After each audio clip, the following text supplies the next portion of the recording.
Good morning to all of you out there in this amazing world. I hope everybody is doing well today. I'm so excited. This is my very first ever channel, and so I want to introduce myself. I am Gigi Cassell from Portland, Oregon, and I am a trans activist, a political activist, a writer, an artist.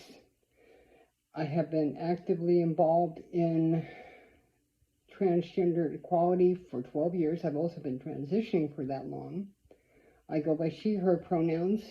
I am the co-founder of a very popular and safe place for transgender individuals and their families and medical professionals called the Portland Transgender Community Facebook group. And we just had our 10th anniversary this year. So I'm so excited about that. I am also an occasional co-host for KBOO Radio's Trans Positive show, and KBOO is one of the oldest stations in Portland. It's one of the oldest stations in Oregon, but I am a co-host there, and we talk about issues confronting the transgender community. And I'm also been actively involved in state politics as a lobbyist, especially when it came to passing a Name Privacy Act bill that protects the privacy of transgender individuals, but also anybody trying to get their name changed in Oregon. I've also was able to be a part of a fight to get a reproductive health care bill passed into law here. It's one of the most major progressive bills in the state of Oregon, and I was able to be a part of that as well. I'm also a recovering addict. I've been sober for 7 years, and that's a part of why I'm doing this channel, what I've experienced since then. So I am so excited to tell you more. So I want this channel, as I wrap this up, to be a place where we can connect, where we can bring out the best in each other, share ideas. I want to know what's going on in your lives. I want to know what your transition may be like for you.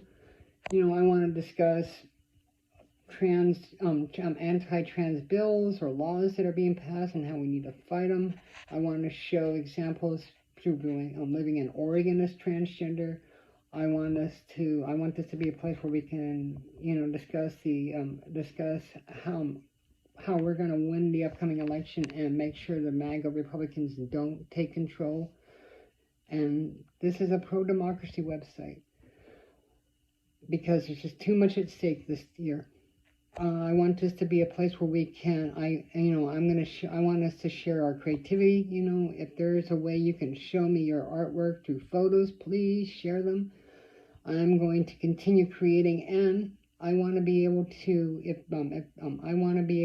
again, like I said, show my work online. And if you are interested in buying any of my pieces, I am more than happy to, or commission as well. I also want this to be a place where, hopefully I can show, as I share more of my story, that I can show you that if I was able to rise from the depths of hell to the heights of heaven, through everything I've been through, I know we're going to be in good shape. We're going to be fine. I'm not worried. I haven't been worried, and we're going to be okay. Because no matter how dark it is, there's always a light. And I found mine, and I want to hopefully inspire you to find yours. So please subscribe. That means so much to me. And comment, share. I'm so looking forward to getting to know all of you. And I'm glad you're here, because it just makes the world even much better than it already was before. You take care of yourselves and be good to yourselves. I'll see you next week. So I'm going to be sharing portions of my life story because I want to be able to inspire and show that even in the great times of struggle that we're facing right now, that maybe my story can show that individual out there who's really hurting and doesn't have any good opinion of themselves, that if I can get through it, they can get through it. I mean, I grew up in a very small town in Eastern Oregon, very rural Eastern Oregon. So it was very Catholic, very Mormon. And I grew up with a mother who was a former Catholic, and she was very liberal and progressive, and I was as well. But we struggled. I was in a single parent household. My father was in prison. I struggled for a long time when knowing if it was okay to show my true gender expression, my truth. I struggled trying to come out as a kid, which was really hard because I didn't even know what the hell transgender was. I didn't even have a word for it in the late 80s, early 90s. But, I grew up through things like that. And I grew up through events like losing my mother at 18. Now, that was really the most life-changing experience at that point because, it's a pretty awful position to be in when you're 18 years old, you're still in high school, and you've got to decide with your family after your mother has suffered massive complications from multiple surgeries if she is to stay in the nursing home or to pass on. And, I didn't want to have to make that decision, but I did with my family. And that was that's what really that's what really pushed my life into massive changes, and some of them were good, some of them were bad, but regardless, I went through things like that, and homelessness, and addiction, and coming out. And by the way, my addiction led to 7 years of sobriety. Very, very happy about that, because I achieved, and this is no disrespect on anybody's spiritual beliefs, but this is my personal belief. I went through what most people in recovery, as well as most people who are going through a midlife crisis, which I had, because I'm 45. I just turned 45 a few weeks ago. But I went through a massive spiritual awakening after I got back from my adopted home of New Orleans, and I love New Orleans. For me, that city, our souls connect. I feel her. And I call her a lady. She's my lady. And she's where I want to be someday, soon. But, I was able to realize that I could let the past go. The people or the things that hurt me, that told me you're not talented enough, you're not smart enough, you're not good enough. All of those things, they couldn't hurt me anymore. So I let the past go because I didn't want to hold on to that anymore. That's why I think I went through so much nostalgia the year before. But this year, as soon as I was able to let that go, a couple of days later, I had that aha moment. That I knew my purpose. I knew that I could use my creative gifts for good. I am glad that art was always there. My creative talents were always there. And yes, I plan to display a lot of my work. You can find a lot of my artwork on my website. You'll be able to find it. I'll be able to, as you can see the photos throughout here. I love creating because it's like giving life. And when I let others see it, that makes me happy. If I can touch you, if I can inspire you, that's what matters to me. And so that's how my story was. And by the way, yes, I know that my teeth are in bad shape. I had such horrible views of myself. I didn't care. So I just let them go. And,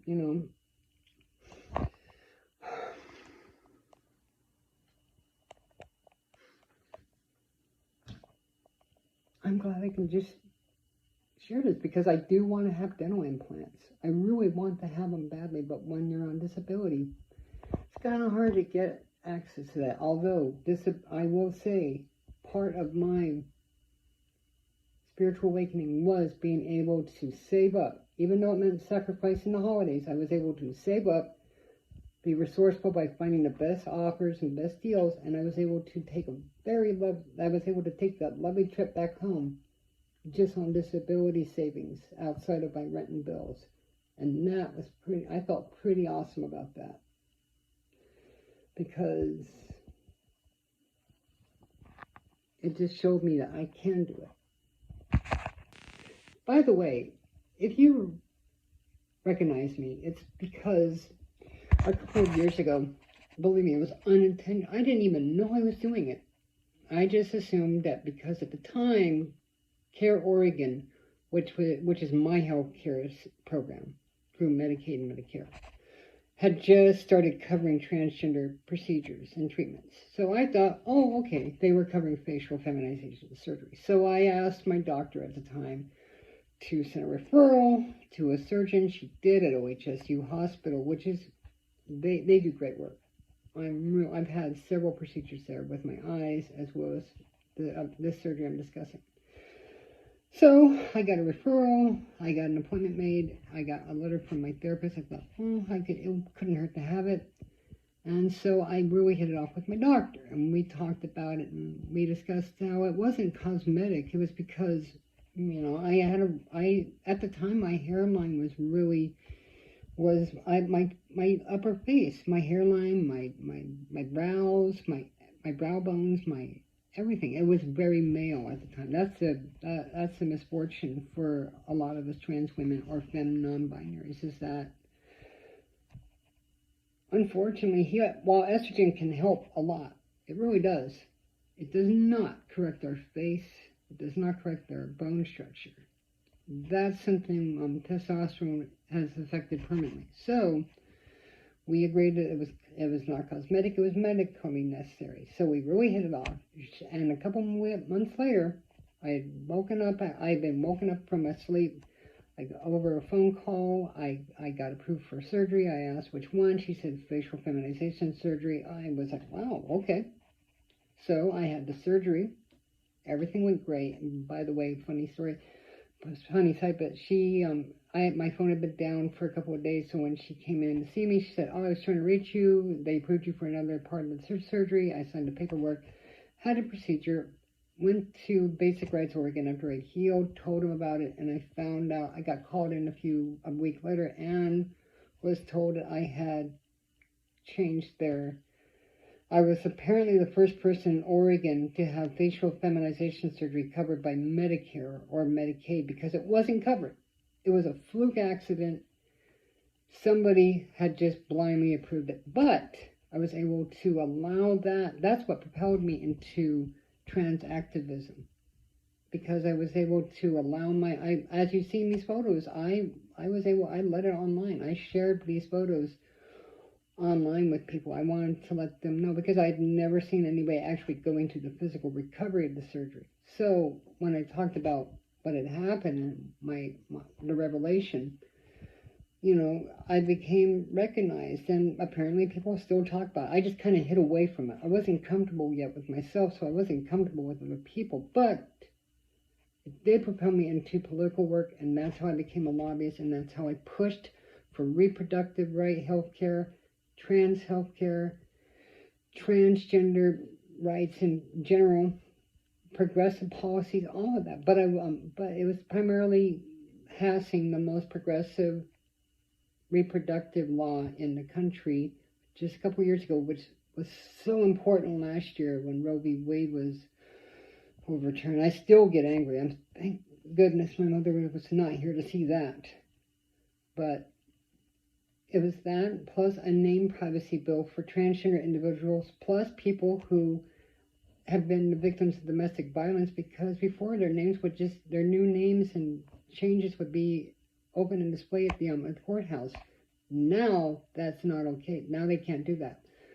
But that's what propelled me, was that facial surgery. So I just take everything that happens and I try to turn it into good. I try to turn it into a positive. And that's what I'm doing with this video. I'm nervous as hell, but I'm so excited to be here.